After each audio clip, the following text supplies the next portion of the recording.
Kami di segmen ini kita akan review bagaimana jalannya perdagangan di sepanjang hari ini. Dan kami ingatkan kembali Anda masih bisa secara aktif berpartisipasi dan bergabung bersama kami di telepon interaktif di 021 391 di 5201 dan juga ada WhatsApp interaktif kami di 0812 di 13398 3749 seperti yang tertera di layar televisi Anda. Saat ini kami sudah terhubung melalui Zoom bersama dengan Bapak Octavianus Audi yang merupakan pengamat pasar modal. Kita akan langsung sapa saja Pak Audi, apa kabar Pak? Kabar baik Pak, terima kasih. Terima kasih juga Pak Audi sudah meluangkan waktu di IDX Channel.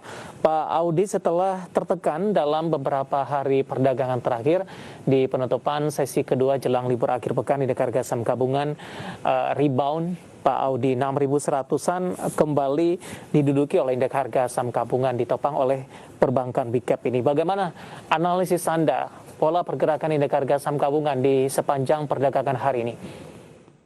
Ya, untuk pekan ini sebenarnya cukup impresif ya untuk saya. Kenapa? Karena kalau kita lihat setelah beberapa pekan terakhir itu memang terjadi capital outflow di pasar modal kita dan pekan ini ya ini kita masih mencatatkan adanya net inflow dari foreign ya. Jadi saya pikir di satu sisi memang keputusan untuk investasi saat ini memang masih sangat dipengaruhi bagaimana tingkat kasus dari COVID itu sendiri. Tapi kalau kita lihat dan kabar yang baik juga untuk Indonesia, memang kita di sini vaksinasinya cukup tinggi dan ini sebenarnya saya pikir akan menjadi sentimen positif untuk ISG ke depannya, untuk pekan depan dan untuk beberapa pekan berikutnya. Kenapa? Karena gini, kalau misalnya proses dari vaksinasi ini kita cukup bagus dan merata, jadi saya pikir herd immunity itu akan terbentuk dan otomatis ketika sudah ada mobilitas, sudah ada produksi, sudah ada konsumsi lagi, ini saya yakin investor pasti akan mulai masuk lagi ke pasar modal. Baik, dari sisi sentimen global seperti apa Pak? Tampaknya investor juga masih menunggu data ketenagakerjaan dari Amerika Serikat dan ini tampaknya juga akan menjadi salah satu pertimbangan juga begitu fair untuk kebijakan selanjutnya. Ya, betul. Memang kalau untuk saat ini kita masih dipengaruhi dari bagaimana keputusan atau kebijakan berikutnya dari The Fed. Cuman saya pikir dengan adanya kemarin Jerome Powell itu sudah bilang bahwa akan mulai dinaikannya terkait suku bunga itu memang paling cepat itu akhir tahun ini. Tapi saya pikir untuk progres ke sana itu masih cukup ada beberapa bulan. Jadi investor di sini memang kelihatan kalau kita lihat dari pergerakan ISG kita sendiri, memang ini kecenderungan investor itu masih wait and see juga. Jadi memang kita ini masih menunggu bagaimana kelanjutan dari progres perkembangan dari Amerika itu sendiri juga. Baik, sambil menunggu tapi Anda melihat kesiapan Indonesia seperti apa Pak? Terutama dari sisi investor domestik dan juga indeks harga saham gabungan kalau kita bandingkan dengan 2013 yang lalu dengan kebijakan yang sama. Ya, kalau untuk yang sekarang memang kita sudah jauh lebih siap ya dibandingkan dengan yang sebelumnya. Cuman kan kasus yang kita alami saat ini dibandingkan dengan tahun 2013 itu sedikit berbeda. Kalau yang sekarang kan kita lebih kasusnya adalah ke kesehatan.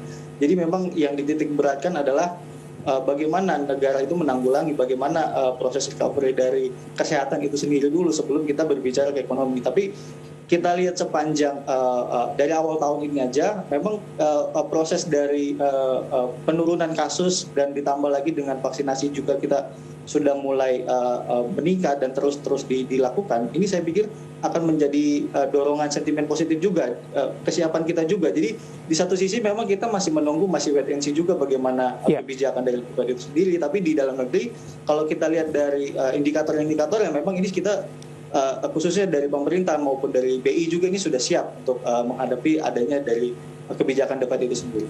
Baik, penguatan indeks harga saham gabungan ditopang oleh sektor perbankan big cap yang sebelumnya sempat tertekan, hari ini mengalami penguatan yang cukup signifikan meskipun tidak merata ini Pak Audi. Bagaimana Anda melihat gambaran dari sisi sektoral perbankan dan pola pergerakan teknikalnya Pak, rebound yang terjadi di penutupan sesi kedua hari ini?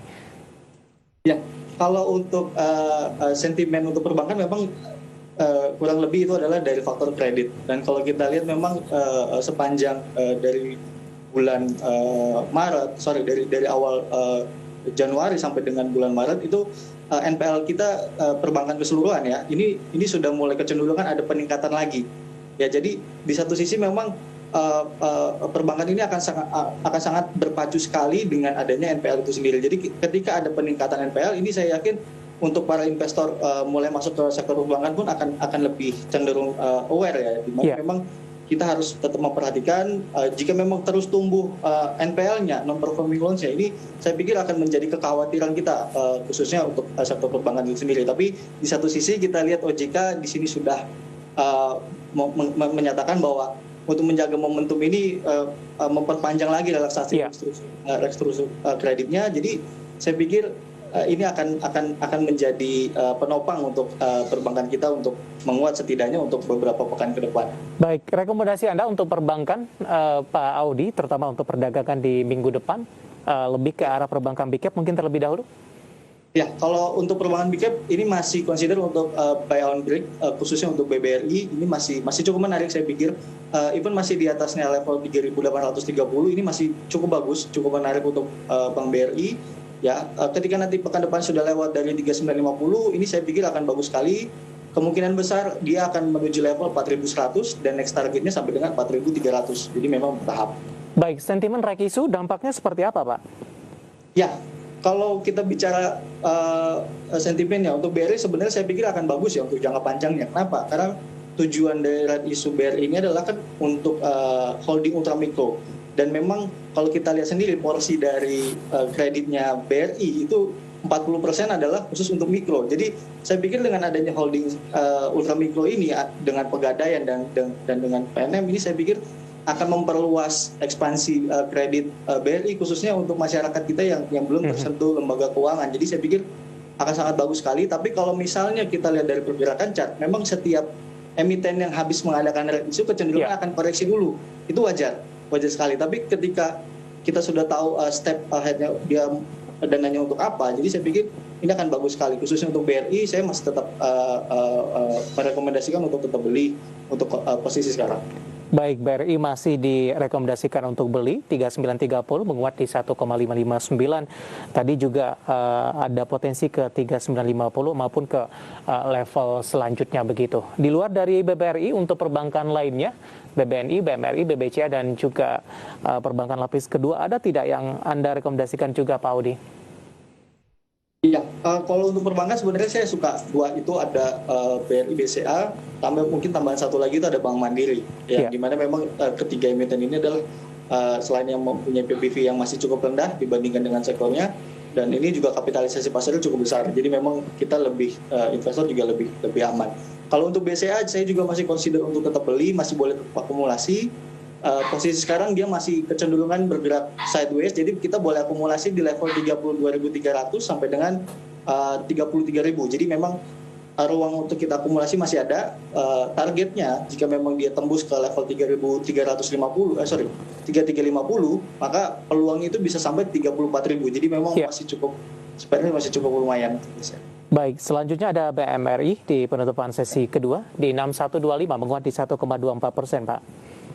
Ya, untuk BMRI juga sama, tapi memang kalau untuk BMRI ini agak sedikit beda karena dia kecenderungan masih ada resisten yang cukup menjaga dia sejak lama. Ini adalah di level 6.200.